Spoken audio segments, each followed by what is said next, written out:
Hello everyone, good morning সবাইকে। Neha lifestyle daily ব্লগে তোমাদের সবাইকে ওয়েলকাম। কেমন আছো তোমরা সবাই? আশা করি সবাই নিশ্চয়ই খুব ভালো আছো, আর আমিও অনেক ভালো আছি। আজকের দিনটা ছিল মঙ্গলবার, আর ঘড়িতে বাজে ঠিক এখন 5টা। আর তোমাদেরকে সাথে নিয়ে আজকের একটা সুন্দর ভিডিও তোমাদের সাথে শেয়ার করছি। জানো তো, আজকের দিনটা ছিল কিন্তু বিশ্বকর্মা পুজো। আর বিশ্বকর্মা পুজো মানে আমার কাছে কিন্তু একটা খুব আনন্দের ব্যাপার।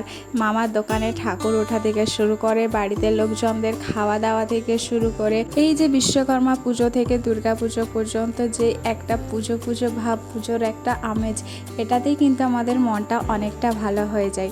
সবার প্রথম তোমাদের কাছে আমি ক্ষমা চেয়ে নিচ্ছি, কারণ এই বিশ্বকর্মা পুজোর ভিডিওটা দিতে আমার অনেকটা লেট হয়ে গেল। আসলে কি বলতো, বাড়িতে একটা ঠাকুর ওঠা কিন্তু অনেকটা কাজের ব্যাপার থাকে, বাড়ির সমস্ত কাজ, ঠাকুরের সমস্ত কিছু জোগাড়ের একটা ব্যাপার থাকে। তারপরে বিশ্বকর্মা পুজো চলে এসেছে, মানে তো দুর্গা পুজোর জন্য শপিংয়ের একটা তাড়া আমাদের বাঙালির মধ্যে সবারই থাকে, কম বেশি সবারই থাকে। তো প্রত্যেক দিনে শপিং করতে যাওয়া হচ্ছিল, তো যেই কারণে একদমই আমি ভিডিও দিতে পারছিলাম না, মানে এডিটের বেশ কিছু কাজ বাকি রয়ে যাচ্ছিল, তো যেই কারণে আমি ভিডিওটা আপলোড দিতে পারছিলাম না।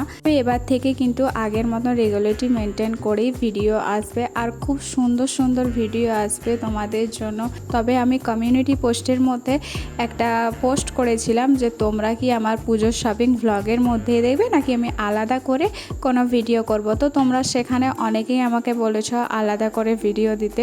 তো খুব তাড়াতাড়ি একটা পুজোর শপিংয়ের আলাদা একটা ভিডিও আনতে চলেছি। তোমরা যারা এখনও আমার চ্যানেলটা সাবস্ক্রাইব করোনি, তারা জলদি জলদি ভালো ভালো ভিডিও পাওয়ার জন্য আমার চ্যানেলটা সাবস্ক্রাইব করে দিও। যাই হোক, আজকে আমি অনেক ভোরই উঠেছিলাম, কারণ এইদিকে বাড়ির পুজো ছিল, বাড়ির সমস্ত কাজও ছিল। তো যেই কারণে ভোর না উঠলে কিন্তু বাড়ির কাজ, পুজো এগুলো একদমই সামাল দেওয়া যেত না। আর বাড়ির পুজো বলে কথা, তো এত দেরি করে ঘুম থেকে ওঠাটাও তো ঠিক হতো না, তাই না? ভোরের দিকে ঘুম থেকে উঠে ফ্রেশ হয়ে আগে নিজের জন্য এক কাপ চা বানিয়ে খেয়েছি, কারণ চাটাই একমাত্র সমস্ত কাজের একটা এনার্জি ড্রিঙ্ক বলে আমি আমার জন্য মনে করি। তো চাটা শেষ করে আমি একদম সোজা উপরের রুমে চলে গিয়েছিলাম, আর উপরের রুমটা পরিষ্কার করে উপরের ঘর সমস্তটা ঝাড় দিয়ে আমি রান্নার কাজটাই হাত দিয়েছিলাম। যেহেতু আজকে বাড়িতে অনেকজনের খাওয়া দাওয়ার ব্যবস্থা করা আছে, তো সেই জন্য আজকে সকাল সকাল রান্নাটা একদম করতে হয়েছে। একদম সকাল 7:30টার মধ্যে রান্নাটা বসিয়ে দিয়েছিলাম, না হলে একদম 12টা 12:30টার মধ্যে রান্নাটা কমপ্লিট করতে পারতাম না, যেহেতু এতজনের রান্না ছিল। সেই কারণে আজকে রান্না করার সবজিগুলো কালকে রাতে সবাই মিলে কাটাকাটি করে রেখেছিলাম, না হলে আজকে কাটাকাটি করে রান্না করতে অনেকটা লেট হয়ে যেত। তো রান্নার মধ্যে সেরকম কিছু ছিল না, পটল ভাজা, বাঁধাকপির একটু তরকারি করেছিলাম, আর মাছের ঝাল করেছিলাম। তো সবার প্রথমে আমি পটল বললাম না, কালকে কেটে ধুয়ে একদম ফ্রিজের মধ্যে রেখেছিলাম।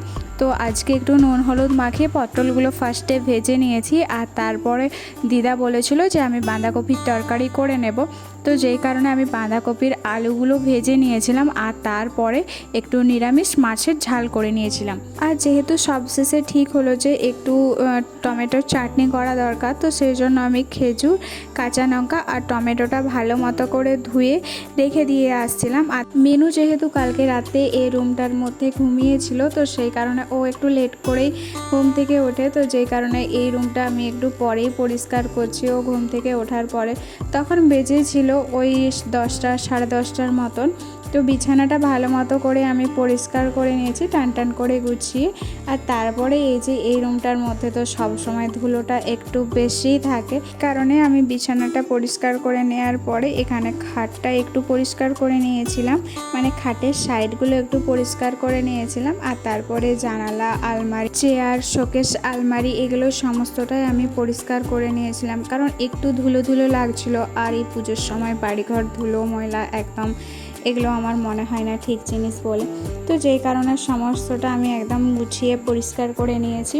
আর চলো, তোমাদের সাথে অনেক দিন বেশ কিছু কমেন্টের রিপ্লাই দেওয়া হয়নি, তো যেহেতু আমি অনেক দিন ভিডিও দিতে পারিনি, সেই কারণে তোমাদের বেশ কিছু কমেন্টের রিপ্লাইও দেওয়া হয়নি।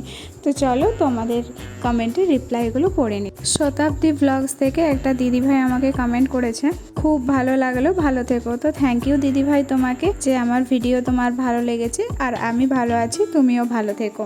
দুষ্টু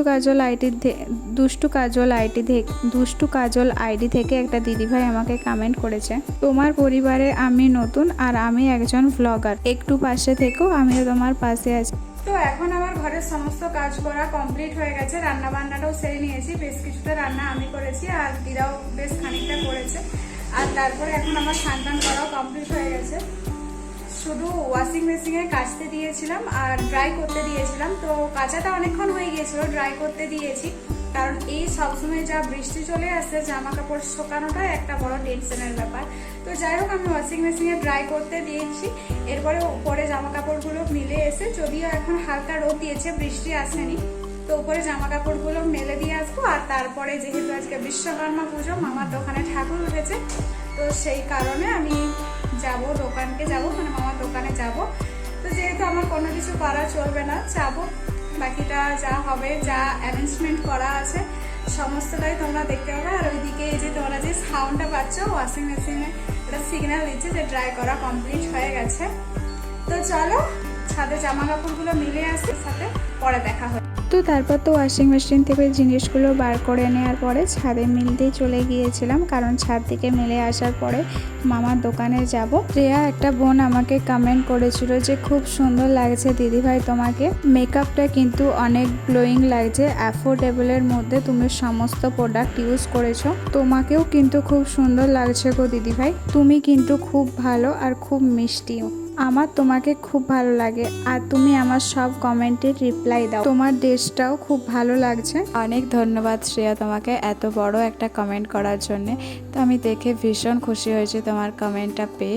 আর আমি কতটা মিষ্টি জানি না, তবে তুমি যে আমাকে মিষ্টি বলেছো আমি এটাতেই অনেক হ্যাপি। কেন কোনো কমেন্টে রিপ্লাই দেবো না, তোমাদের জন্যই তো আমার ভিডিও বানানো বলো। আর তারপর তো ওখানে ভাত ডাল দেখলে সমস্তটাই হয়ে গিয়েছে।